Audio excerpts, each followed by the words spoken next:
Graça e paz, queridos irmãos. Sejam muito bem-vindos a mais uma noite de semeadores, né? Nós que toda segunda-feira estamos reunidos aqui, semeando a palavra de Deus. Toda segunda-feira nós estamos aqui trazendo alimento espiritual para cada um de vocês. Alimento vivo, porque a palavra de Deus é alimento vivo, é fonte de água viva que nos abastece. Estamos aqui para nos alimentar, queridos. Assim como o nosso corpo precisa do pão, nossa alma precisa da palavra de Deus, porque ela é a única verdade que nos alimenta. E a função dos semeadores é essa, trazer essa palavra semanalmente aqui, esse maná, né, que o nosso Pai nos dá para nos abastecer. O ministério surgiu do Ministério Concilista, né, para dar continuidade àquelas pessoas que saíram do concílio e que a ideia era que eles não se perdessem ao longo da caminhada. E aí, para que isso aconteça, precisa de um discipulado, precisa de uma continuidade. E essa é a nossa função, né? Como disse John Stott, quando a gente se converte, Deus nos tira da lama. Mas ao longo da caminhada, Ele vai tirando a lama da gente. E a gente está aqui para ajudar vocês, tirar um pouquinho dessa lama que ainda restou. Amém, queridos? Amém. Hoje nós vamos ter um tema muito pertinente, muito bacana. Eu acho que a gente nunca falou sobre isso aqui. Eu não me lembro de nenhum ministério ter feito uma reunião para falar sobre Eucaristia. E Deus colocou nos nossos corações de falar sobre Eucaristia hoje. E é um tema muito bacana, porque a gente participa da Eucaristia semanalmente nos cultos. Mas talvez nós saibamos muito pouco sobre ela. E é com essa intenção de que a gente se aprofunde mais na importância da Eucaristia, né? Afinal de contas, ela é o momento mais importante do culto. Com essa intenção, a gente fez esses semeadores hoje sobre esse sacramento da Eucaristia. E eu agradeço muito o ex-aqui do nosso querido pastor Lito, lá de Aldeia, da paróquia Ebenezer, que veio aqui nos trazer essa palavra, né? Mais uma vez aqui nos Semeadores. A última vez que ele esteve aqui, o tema foi tudo que eu gosto é legal, é imoral, é glória, lembra? E hoje ele está aqui para falar sobre a Eucaristia.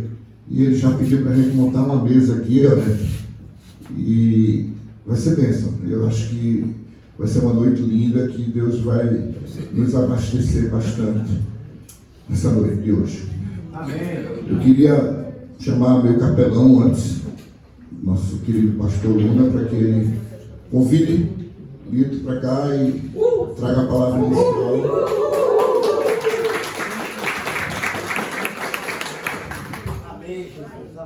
Amém. Graças e paz, igreja. Amém. Quantos estão felizes aí? Amém. Aleluia, aleluia. Alegrei-me quando me chamaram aí à casa do Senhor, né? Então o salmista, ele conseguia enxergar que há uma alegria na casa de Deus, que há alegria nesse mover do Espírito Santo, que há uma alegria na presença de Jesus. Amém? Então, aí ele faz essa declaração maravilhosa, né? Alegrei-me quando me convidaram, me chamaram aí à casa do Senhor. Ele reconheceu que na casa do Senhor há abundância de alegria. Glória a Deus por isso, né? E essa alegria está sendo derramada hoje na minha vida e na sua vida. Amém? Amém. Porque Deus, ele está aqui. E eu creio na palavra de Deus cegamente. Creio na palavra de Deus, e ele diz: onde 2 ou 3 pessoas estiverem reunidas falando em meu nome, eu estarei no meio delas. Amém? E aí em algum lugar daqui, em alguma cadeirinha dessa, ele está sentado nos observando e se alegrando com a vida da igreja. Isso aqui é a vida da igreja. A vida da igreja é isso, é a união dos irmãos. A gente não é igreja quando nós somos um. Nós somos igreja quando somos 2 ou 3, amém? Ou mais, e aí sim nós nos tornamos igreja. E essa é a vida da igreja: reunião, reunião e reunião, em comunhão, né? Uns com os outros. Amém?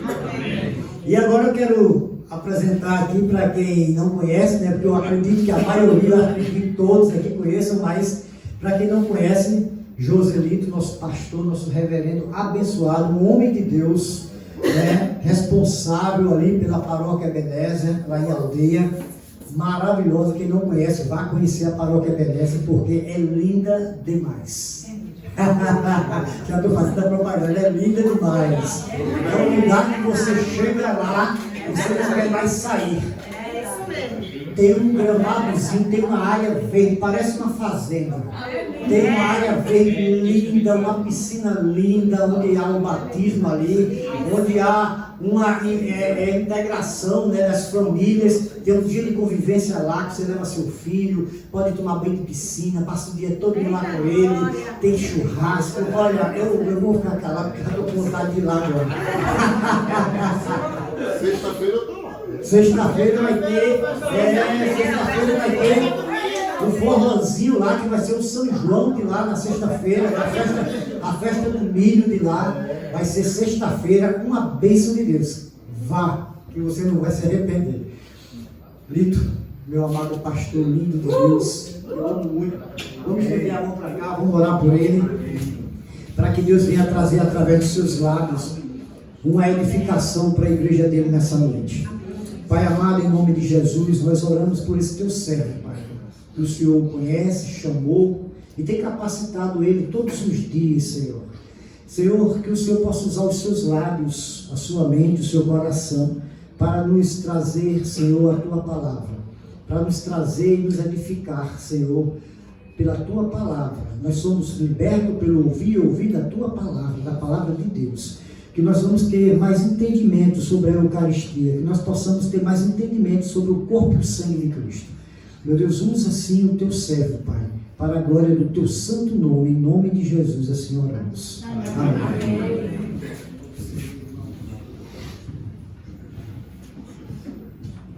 Você já diz aqui para os dois caras.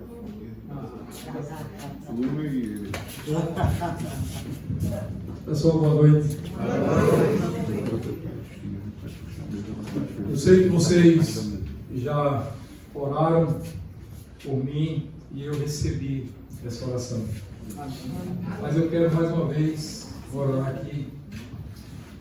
Senhor, eu estou aqui mais uma vez atendendo o teu chamado. Que apesar de mim, o Senhor fale através de mim. Eu sei o quanto eu preciso de ti, Senhor. Eu sei que tudo é para a honra e glória do teu santo nome. Que eu diminua, que tu cresça.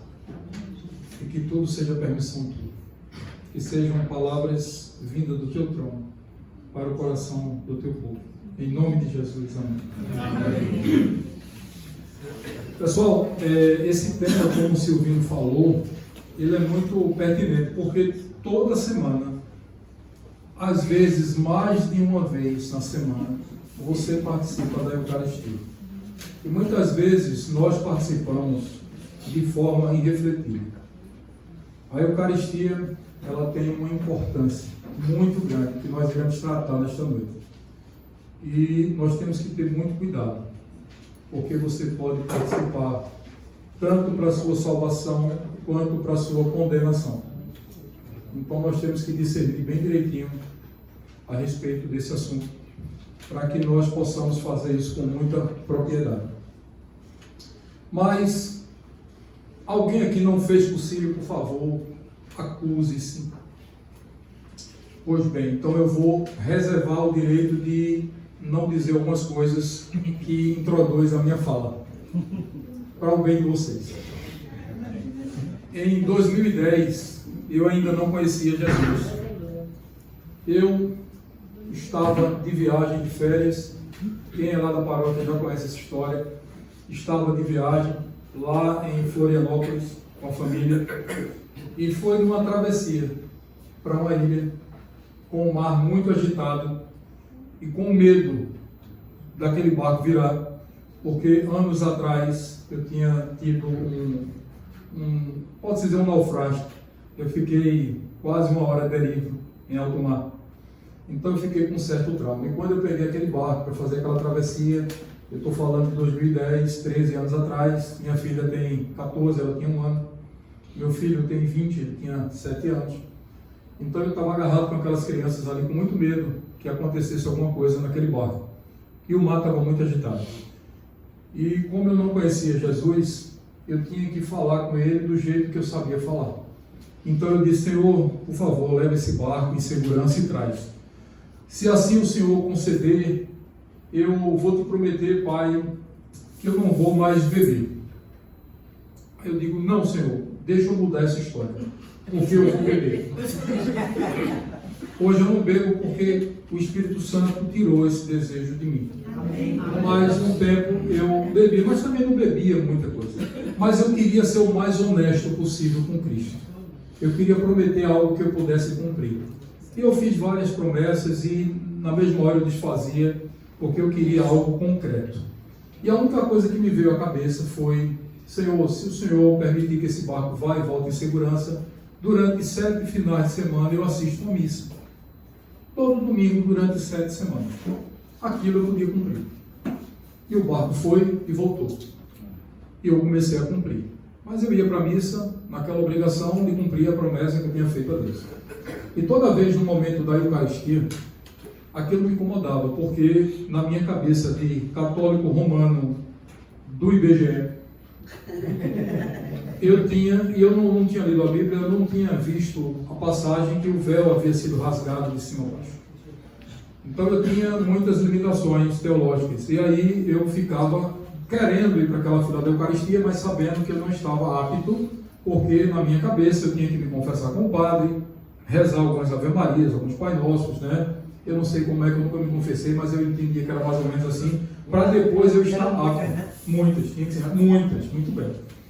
Então, como eu não tinha marcado esse encontro com o padre, eu não podia estar naquela fila. E eu todo domingo eu ia para a igreja, e como eu tinha obras no Brasil, na época eu tinha uma construção instaladora, eu estava em Salvador, no bairro da Pituba, e veio o domingo, eu tinha que cumprir a minha promessa. Eu fui para a missa na Praia da Pituba, e lá assistindo a missa, quando se formou a fila da Eucaristia, eu comecei a chorar. Eu estava só. E eu chorava copiosamente, porque eu não me sentia digno de estar na presença do Senhor naquela fila, e eu não ia. E eu queria estar ali. Eu dizendo: Senhor, me ajuda, faz alguma coisa para que eu tenha dignidade de estar aí e nunca mais eu saia desta tua presença. Não sabia o que estava sendo reservado para mim. Foi que anos depois, no ano de 2014, no conselho, num determinado momento, eu entendi a Eucaristia, entendi que aquele meu choro de arrependimento, de tristeza, já me habilitava para estar na presença do Senhor. E quando eu comunguei, depois de anos e anos, de décadas, vamos dizer assim, aquilo para mim foi libertador. E naquele momento eu fiz outra promessa ao Senhor, ao qual eu não estaria mais fora daquela mesa, estaria sempre na presença dele, e que faria tudo e o mais do que tudo para estar digno de estar na presença do Senhor. Minha conversão se deu justamente na Eucaristia, décadas depois. E é sobre esse assunto que nós iremos tratar nesta noite.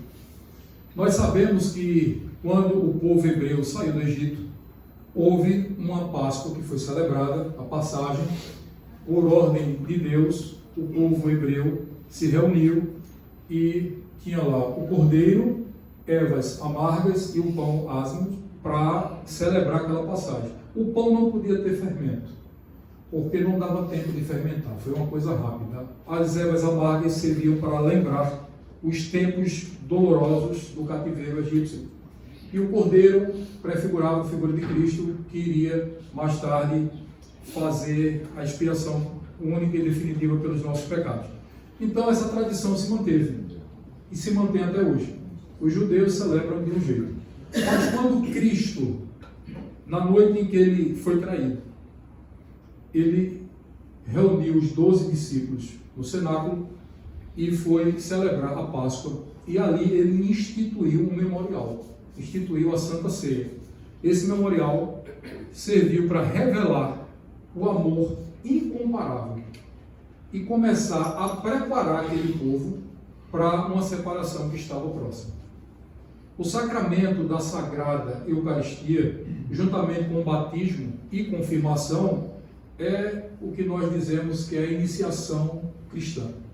Todo mundo começa no batismo da Eucaristia e alguns na confirmação. Esse sacramento ele tem vários nomes. Aqui nós chamamos de Eucaristia. Mas você vai para outras denominações que vai chamar de Santa Missa, Ceia do Senhor, Fração do Pão, Celebração Eucarística, Memorial da Paixão, da Morte e Ressurreição, Santo Sacrifício, Santa e Divina Liturgia, Santos Mistérios, Santíssimo Sacramento do Altar, Santa Comunhão, são vários nomes. Mas todos eles servem para trazer para a gente a lembrança daquela noite em que Jesus foi traído e que ele derramou todo o amor por mim e por você. Muito antes da gente nascer, ele já sonhava conosco e já preparava esse momento. Então, foi assim que foi instituída a Santa Eucaristia. E quais são as etapas da Eucaristia? Não sei se vocês conseguem perceber, porque todo culto ele é preparado para este momento. Quando você entra, e diga-se de passagem, você não pode e não deve entrar na presença do Senhor impuro. Antes de Deus aceitar a tua oferta, ele precisa aceitar o ofertante. Então ele não vai aceitar nada seu se você não estiver preparado. Então nós começamos a celebração fazendo logo o que nós chamamos de coleta pela pureza. A primeira oração que é feita antes do quírico. Nós fazemos uma oração como se fosse de forma coletiva, pedindo para Deus sondar os nossos corações, perdoar. E aí vem o Kyrie dizendo: Senhor, tem piedade de nós, Cristo, tem piedade de nós. E aí o culto vai com louvor, a pregação. Mas antes nós temos a confissão. Primeiro fazemos ela de forma coletiva, depois de forma individual. E ali você tem a oportunidade de entregar tudo aquilo que tem te afastado do Senhor e que precisa que você deixe para que você possa se reconciliar e ter novamente uma comunhão com Ele. Então o culto é todo preparado para o momento da Eucaristia. Na hora que você chega, na confissão coletiva, depois no Kyrie, depois na confissão individual, e aí vem o ápice do culto, que é a celebração eucarística. Mas antes, o que é que todos os pastores dizem? Saudemo-nos uns aos outros com o abraço da paz. Esse abraço da paz é justamente para que, se você tiver algum problema com algum irmão, naquele momento você tem que se dirigir para ele, abraçá-lo, saudá-lo e pedir perdão. Geralmente, quando saudemos com o abraço da paz, a gente procura os mais chegados para abraçar. E o objetivo não é esse. É para você procurar justamente os menos chegados. Aquelas pessoas que por algum momento te feriu, te machucou, que por algum momento você nutriu algum sentimento que não era legal, para que você possa zerar a conta. E naquele momento você esteja digno e apto de estar na presença do Senhor. O objetivo é esse. Então nós começamos, como eu falei, com a oração, coleta pela pureza, depois a confissão, depois fazemos uma confissão individual, pedido de perdão e antes o abraço da paz. Mas por que esse momento é o momento mais importante? E aí nós vamos entender que quando você sair daqui esta noite, você não vai participar da ceia do Senhor do mesmo modo que você vem participando até os dias atuais. Você vai sair daqui com outro discernimento. Eu creio que será assim. Vocês sabem que depois de lavar os pés dos apóstolos, Jesus ele sentou à mesa. E naquele momento, a ceia do Senhor estava toda centralizada na morte expiatória de Cristo e também no seu sacrifício vicário. O sangue de Cristo é o selo da nova aliança. E por meio dele, Deus perdoa os nossos pecados e nos salva da ira vindoura. Então nós temos que entender desta forma. A ceia do Senhor é uma proclamação de verdades essenciais da fé cristã. Não podemos nos assentar à mesa sem olhar para o sacrifício de Cristo. Você não pode fazer isso. Alguns pontos que Paulo ensinou sobre a ceia, nós devemos observar ainda hoje. Sempre que nós nos reunimos para esse momento, para a ceia do Senhor, nós devemos olhar para trás, devemos olhar para frente e devemos olhar para dentro. E aí eu vou explicar cada ponto desse, para que você tenha esse discernimento. Quando a gente fala de olhar para trás, eu estou dizendo a vocês, o apóstolo Paulo, lá na carta aos Coríntios, diz: quando você participa, você deve olhar para trás, para a cruz de Cristo. Todas as vezes que comemos o pão e bebemos o cálice, nós anunciamos a morte de Cristo. Quando Jesus pegou o pão e partiu, ele disse: este é o meu corpo, que é partido pelo amor de vós. Tomai e comei, fazer isso em minha memória.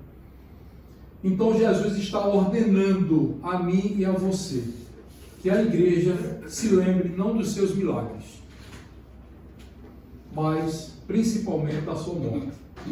Devemos olhar para trás e nos lembrar por que Cristo morreu, como Cristo morreu e por quem Cristo morreu. Cristo é o centro da ceia. A ceia é nada mais, nada menos do que uma pregação dramatizada do Calvário. Dá para entender? Então, quando você for participar da ceia, olhe para trás, para o sacrifício de Cristo. Tudo começou ali. Uma bênção. Começou falando da luz foi acendendo. Pastor, é por isso que a gente fala, né? A tua morte, Senhor, nós anunciamos, é aquele passo a passo. Isso. A tua morte nós anunciamos, a tua ressurreição nós esperamos. Vem, Senhor Jesus. Então você olha para a morte de Cristo, mas também você tem que olhar para frente. Na Eucaristia você olhou para a morte, mas você vai olhar para frente. Por quê? Porque o apóstolo Paulo fala que todas as coisas, todas as vezes que comerdes e beberdes o cálice, anuncia a morte do Senhor até que ele venha. E nós dizemos: ora vem, Senhor Jesus, ou Maranata, né? A ceia nos aponta para a segunda vinda de Cristo. Essa segunda vinda de Cristo é conhecida como parousia. Parousia significa a volta de Cristo, a segunda vinda de Cristo. E nesse momento que nós celebramos, há uma expectativa em toda a celebração que Cristo possa voltar. Se você diz assim, Maranata, mas no seu coração você está com medo de morrer, não diga não. A morte é uma promoção para o cristão. O apóstolo Paulo disse: viver é Cristo, morrer é lucro. Lá em Filipenses, logo no capítulo 1, ele diz assim: eu gostaria muito de estar na presença do Pai, mas seria muito egoísta da minha parte. Então, por amor a vocês, eu ainda aceito ficar uns dias aqui para ajudar os irmãos a se fortalecer na fé. Mas a vontade mesmo era de morrer. E aí, eu, pregando lá na igreja, eu perguntei assim: quem tem vontade de encontrar Cristo hoje? Aí todo mundo, aquela festa, né? Se eu perguntar aqui, quem quer ver Cristo hoje? Quem quer ver hoje aqui? Só um, só dois. Quem quer ver Cristo agora? Então, quando terminar, Silvio, se você permitir essas pessoas que levantaram a mão, eu vou orar para elas morrerem agora. Para ela ver Cristo. Toca. Agora não, né?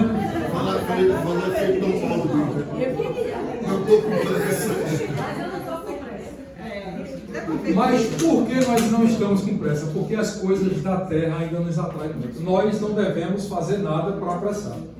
Mas, se ela vier, vai ser uma glória.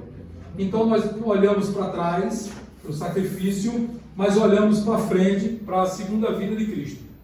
A segunda vinda de Cristo é a grande esperança do cristão no mundo onde o mal tem feito tantos estragos. Atrás aponta para a morte. A frente aponta para a sua volta. Mas nós devemos olhar também para dentro. E eu não sei se vocês têm feito isso.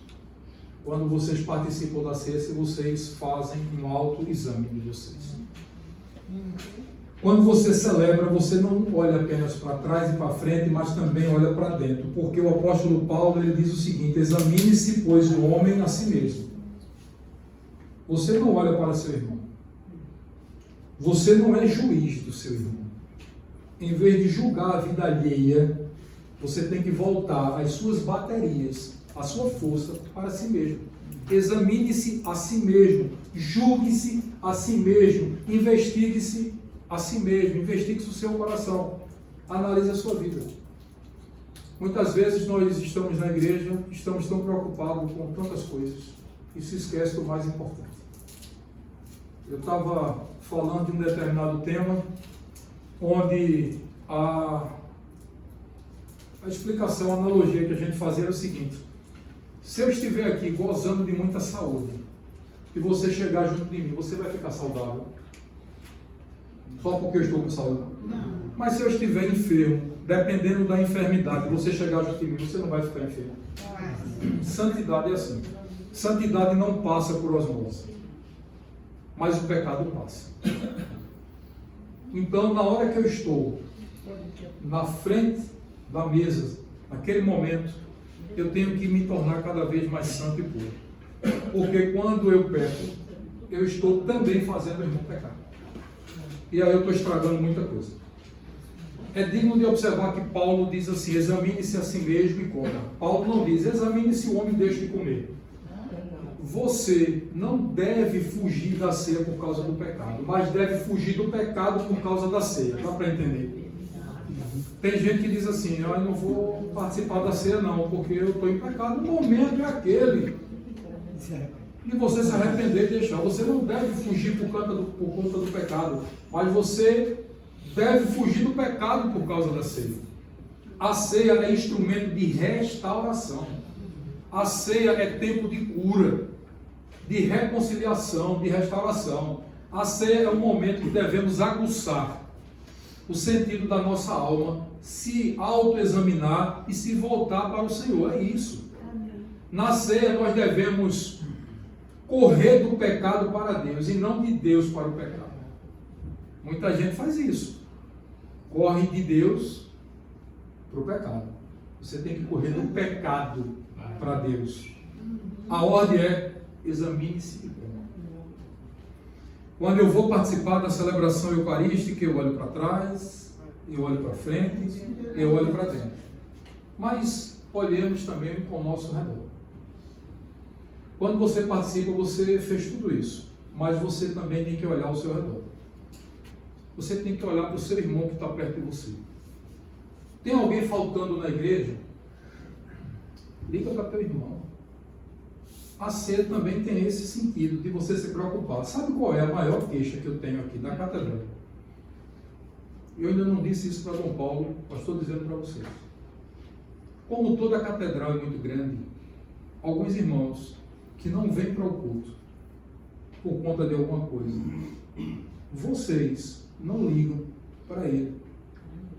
E aí ele fica se sentindo apenas que, poxa, minha presença ali é imperceptível, eu sou mais um, eu sou invisível. Então nós que participamos da ceia, nós que temos um comprometimento com a igreja do Senhor, nós temos que lembrar do irmãozinho. Todo mundo que senta no seu lugarzinho tem as pessoas que geralmente sentam naquele lugar. Então você fica já esperando aquele seu vizinho do banco. E quando esse vizinho não vem, você liga para ele: não, porque eu não tenho telefone. Por que você não tem um telefone? Você tem que viver essa comunhão. Então não é só olhar para trás, para frente, para dentro, mas olhar também ao meu redor. Porque este e aquele irmão não está mais aqui, perto de nós. A ceia, pessoal, é um momento de comunhão. Nós somos um só corpo, um só corpo. E Paulo deseja que a igreja entenda sobre a ceia isso. Que se aquele irmãozinho falta, está faltando parte de mim. Eu não sou apenas sozinho. Eu preciso, a mão precisa do pé, do olho, da boca, do nariz. O corpo é um todo. Então, nós devemos procurar o Senhor também em nossos irmãos. Devemos encontrar com o Senhor através dos nossos irmãos. Sabe por quê? Porque na hora da ceia, céus e terra se tocam.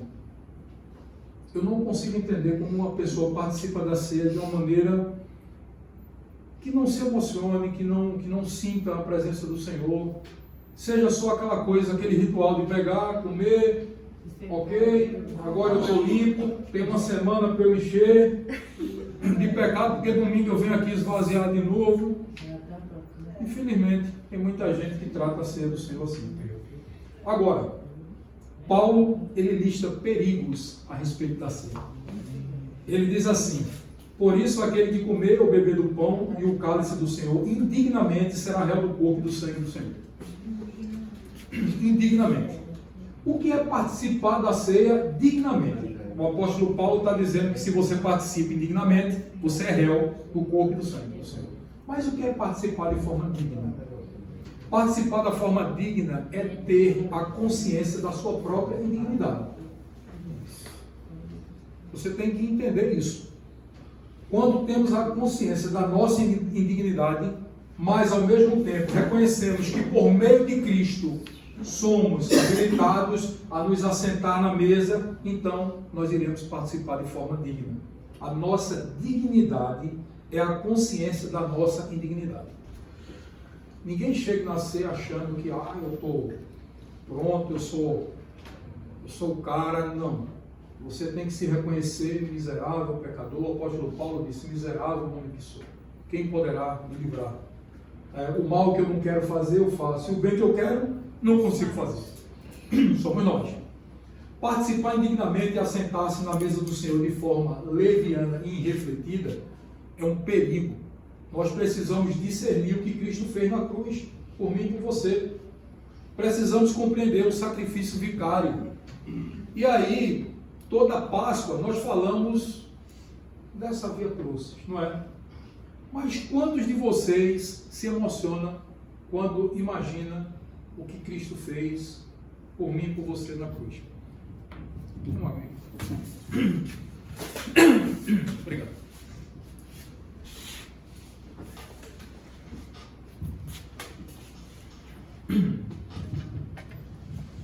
Eu tive, nessa Páscoa agora, uma grata satisfação de visitar meu amigo Cadu, que está ali, porque o filho dele, de 6 anos, toda vez que ele ouvia falar da paixão de Cristo, ele chorava, ele se incomodava, ele ficava triste.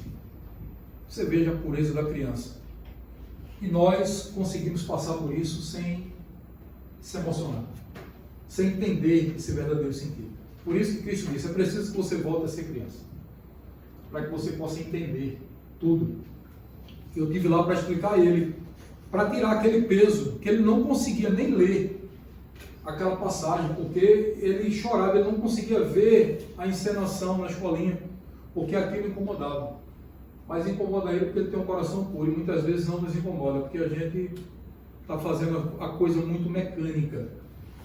Então, quando diz assim que a gente precisa compreender o sacrifício vicário, é porque participar da ceia de forma irrefletida, ou participar da ceia hospedando no seu coração o pecado sem a devida disposição para arrependimento, é fazê-lo de forma indigna. Você se torna réu do corpo e do sangue de Cristo. Não participe da ceia se você não tiver disposição para o arrependimento. Você tem que ter o desejo de se arrepender. Se não tiver, não participe. Ser réu do corpo e do sangue de Cristo é um pecado gravíssimo. Você só tem 2 lados nessa relação. Ou você está debaixo dos benefícios do sangue do Senhor, ou está do lado daqueles que levaram Cristo para a cruz e mataram ele. Ou você é o assassino de Cristo, ou você é o beneficiário do sangue de Cristo. Quem é você? Na hora que você está participando da ceia. Participar indignamente da ceia é ser réu do corpo e do sangue. É estar na mesma posição de Anás, Caifás, Pilatos, aqueles soldados que pregaram Cristo na cruz. Assim só existem 2 possibilidades: ou você está debaixo do benefício, ou você é réu do corpo e do sangue de Cristo. Preste muita atenção quando vocês forem participar da Eucaristia. Agora, participar da ceia do Senhor sem discernimento também não pode. Veja o que o apóstolo Paulo diz: examine-se, pois, o homem a si mesmo, e assim coma e beba do cálice. Pois quem come e bebe sem discernir o corpo, come e bebe para juízo de si. Discernir o quê, pessoal? Discernir o corpo. E que corpo o apóstolo Paulo está falando? Paulo está falando de dois corpos: o corpo físico e o corpo de Cristo. É aquele corpo que foi moído, que foi transpassado na cruz. Mas nós precisamos também discernir do corpo místico. E qual é o corpo místico? É a igreja. Quando você vem para a ceia, mas você despreza o seu irmão, fazendo acepção de pessoas, você está nutrindo mágoa no seu coração, você está participando da ceia sem discernir o corpo. Você participa da ceia sem discernir, você vai participar de forma indigna. Quem aqui precisa liberar um perdão hoje? Esse povo é tudo assim. Pensei que estava todo mundo já. Ainda bem. Não é? Porque eu digo o seguinte: conversão, pessoal, é na diária. Silvino falou a palavra de John Stott: você sai da lama e Deus vai tirar a lama. Quando eu estiver pronto, sem nenhum pecado, Deus vai me levar para eu não me perder. Enquanto eu não fui chamado à presença, é porque eu ainda tenho que tratar muitas coisas. Mas eu tenho que ter essa consciência que eu preciso desse tratamento. Então eu não posso fazer acepção de pessoas. Na Bíblia tem dizendo que você deve amar alguns e outros não. Não. Você não tem opção não. Se você...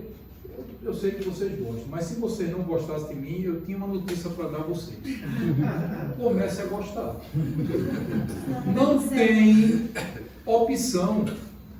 Nós temos que amar a todos. Obviamente, tem uns que são fáceis de amar. Marco e Lula, por exemplo, é fácil de amar. Não é? Tem uns irmãozinhos que é mais complicado. Aí a gente lembra das palavras de Paulo lá na carta aos Efésios, capítulo 4, de 1 a 6. Suportai-vos uns aos outros pelo vínculo da paz. Tem irmãozinho que às vezes fica insuportável. Mas suporte, ame. Para que você possa participar discernindo. Senão você vai participar de forma irrefletida. E aí você está participando para a sua condenação. Você não pode fazer acepção de pessoas. Você não tem esse direito. Você tem que amar todo mundo. Amar aquele que ajuda e aquele que fala com você. Que você sabe. Eu costumo dizer o seguinte, que Alexandre de Moraes, vocês sabem quem é Alexandre de Moraes? Muito bem. Ele tornou a minha vida como pastor muito difícil. Porque eu tenho que amar ele. Eu não tenho opção. Realmente. Então ele tornou a minha vida difícil. E tenha certeza que eu oro por ele. Amém. Eu peço a Deus para que haja conversão. Isso mesmo. Muitas vezes é difícil, mas eu não tenho opção. Se eu quero estar de forma digna na presença do Senhor, eu tenho que olhar para todo mundo com amor, com respeito e com carinho. E orar por aqueles que porventura me perseguem. Não é ordenança bíblica? Eu não posso ser desobediente ao Senhor.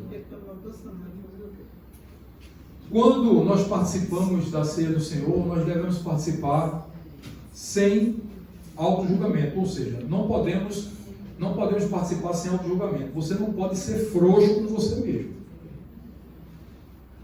Eu tive um sonho, Silvino, que esse sonho me incomodou bastante. E nesta noite que eu sonhei, foi a noite que meu cunhado morreu.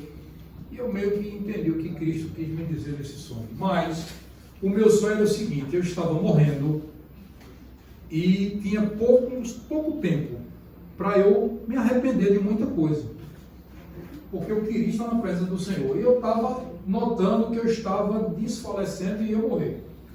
E no sonho eu dizia: Senhor, me perdoa, tal. Aí Deus me dizia claramente assim, meu filho, tem uma coisinha que você ainda não está apto.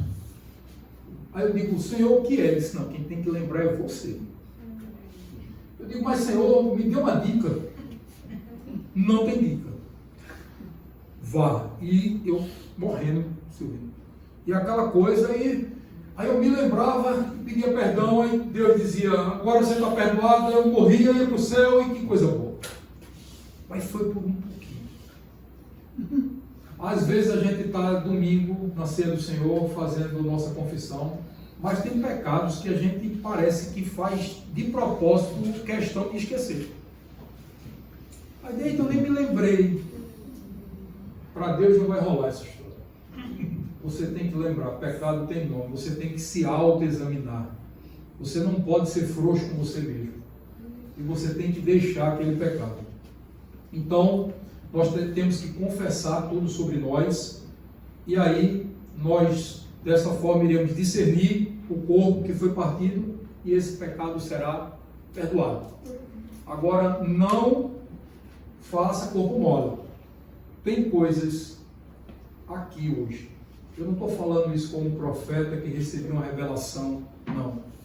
Porque eu não preciso ser profeta para entender que muita gente aqui precisa se lembrar de pecados e de perdões que precisam ser liberados, que ainda está impedindo uma plena comunhão. E aí você vê o seguinte, assim, aí eu me lembro de uma passagem, eu não estou vendo a hora não, isso vai me dizendo aí.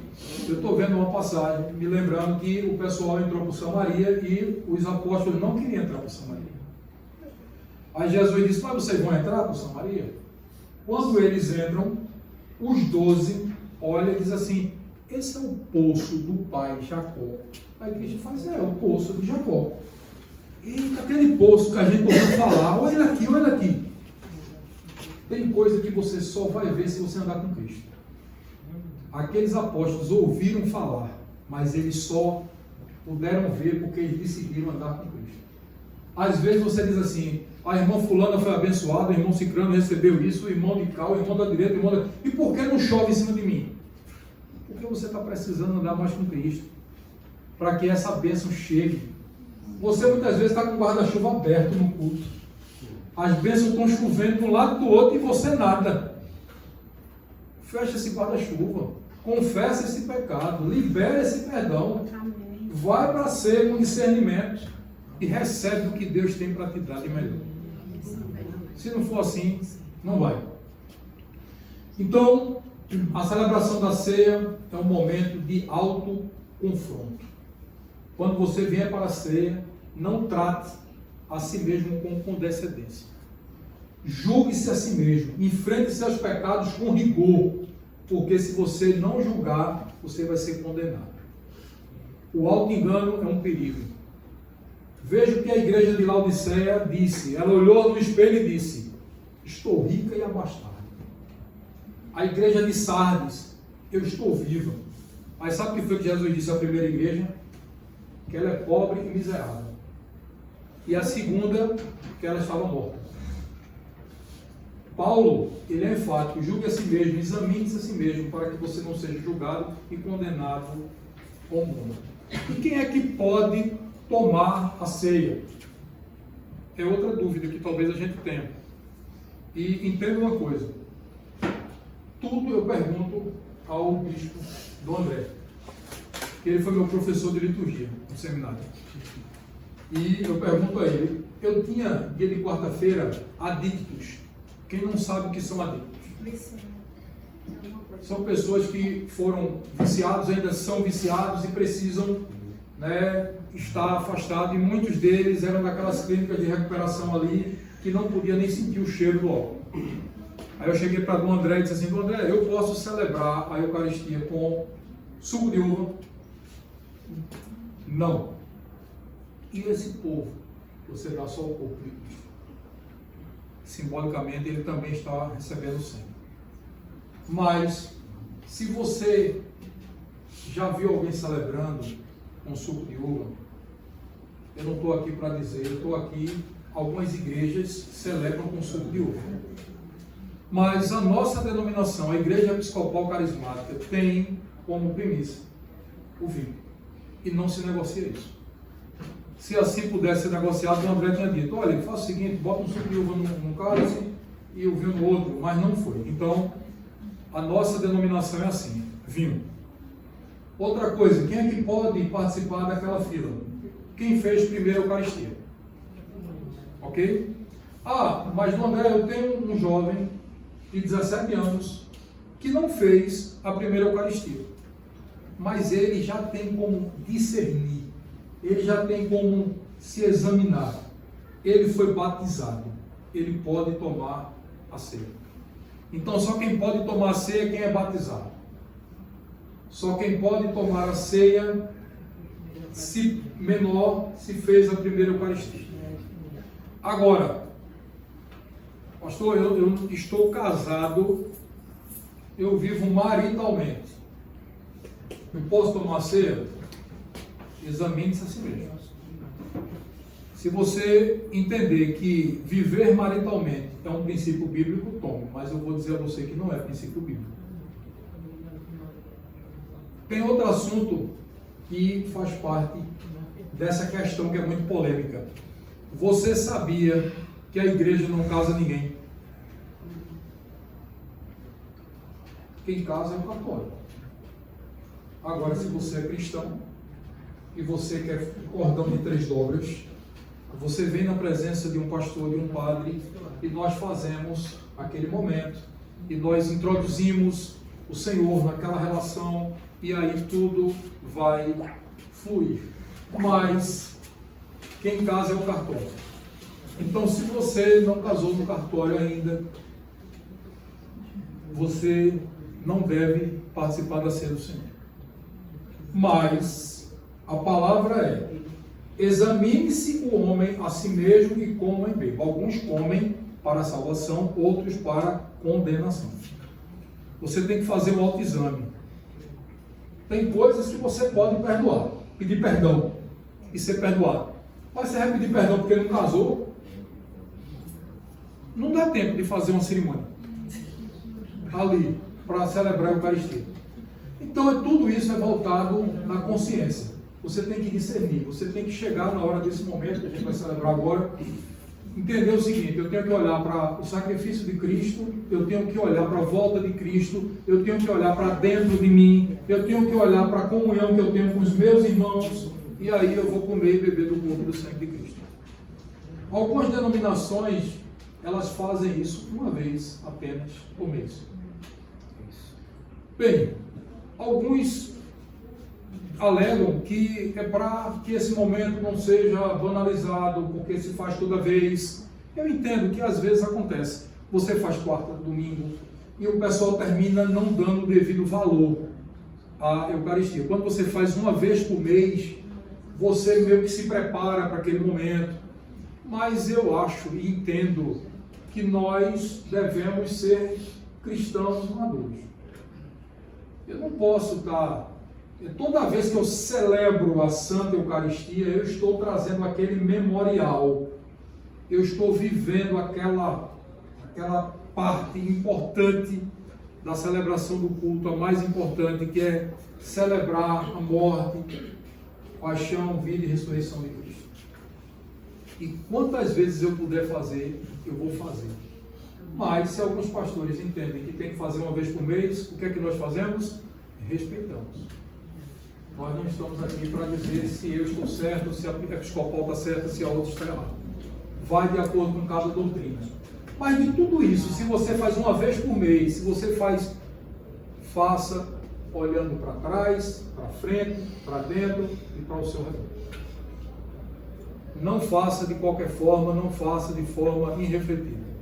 Outra coisa, algumas denominações dizem assim: você só pode participar se você for membro, se você for batizado, tem todo um pré-requisito. Nós entendemos que a mesa não é da Igreja Episcopal, e nós dizemos isso no culto. A mesa é do Senhor. Então, todo aquele que examinar a si mesmo e se achar apto, coma e beba do corpo e do sangue de Cristo. A Igreja Católica Romana, ela fala que existe a transubstanciação, que nós entendemos na consubstanciação. Vocês sabem a diferença? A Igreja Católica Romana, ela entende que naquele momento o corpo e o sangue de Cristo se torna pão e vinho, se torna um corpo e o sangue literal, de forma literal. Você está comendo o corpo e bebendo do sangue de Cristo. Essa é a crença do católico romano. Nós entendemos da consubstanciação do mistério. Nós estamos fazendo um memorial. Nós entendemos que a presença de Cristo está nas partículas e no vinho, mas não necessariamente é o corpo e o sangue, mas é o mistério que envolve aquele momento. Então, quem é que está certo e quem é que está errado? Não existe certo e não existe errado. Eu costumo dizer o seguinte, que erro teológico não afeta a salvação, heresia sim. Eu entendo, pelos olhos da fé eu vou no céu. Pelos olhos da fé eu vou estar no céu. Amém. Eu entendo que quando eu chegar lá, Jesus vai olhar para mim e vai dizer assim, Filipe, vem cá, chega aqui que eu quero tratar contigo um assunto aqui antes de tu entrar. Ele pode chegar para mim e dizer assim, quem foi que te disse que tu tinha que cultuar dia de domingo? Tu não viste que era no sábado não, foi? Eu digo, Senhor, eu entendi que era domingo, Senhor, porque domingo o Senhor ressuscitou, domingo foi isso, domingo... Não, mas olha só, isso aí foi interpretação, isso não afeta não, entra, vai para lá, aí eu entro. Ou ele vai chegar para um adventista, por exemplo, e vai dizer, que história é essa de sábado? É domingo, meu filho. Ah, Senhor, mas eu entendi que era no sábado. Ele, tá bom, foi um erro de interpretação, vai embora. Isso não vai afetar a salvação. Modo de batismo, se é por aspersão, é fusão ou imersão, ceia do Senhor, se é uma vez por mês, se é todo o culto, se eu guardo o sábado, se eu guardo o domingo, isso não afeta. Agora, tem coisas que são importantes e coisas que afetam. Por exemplo, participar de forma indigna, não discernir do corpo do sangue, sim afeta. Então a gente tem que entender que nós não estamos aqui para julgar, e sim para entender que o modus operandi, segundo as Escrituras, entendido pelo nosso arcebispo Dom Paulo Garcia é esse. E se nós estamos aqui, nós devemos partilhar desta forma, entendendo que Dom Paulo não fez isso do jeito que ele achou, baseado nas Escrituras, baseado no que está escrito e que nós entendemos e que nós falamos aqui. Então, a nossa igreja, e as pessoas perguntam se é católica ou meia evangélica, eu sempre encho a boca para dizer que nós somos uma igreja evangélica, 100% evangélica, cristã, e que Cristo é o centro do nosso culto todas as vezes. Amém. E que nós não negociamos a palavra de Deus. Então, eu posso até dizer que tenha alguma igreja tão evangélica quanto a nossa, mas mais não. Amém. Isso não é heresia não, viu? Nem também é desmerecendo ninguém. É só para dizer a vocês que nós precisamos ter esse discernimento. Silvino, você quer abrir para perguntas? Eu não sei nem quanto tempo eu passei. Está na hora. Está na hora? Gente, nós vamos ter esse tempozinho de perguntas, mas vai ser mais rápido do que o normal, porque nós vamos fazer uma Eucaristia aqui hoje.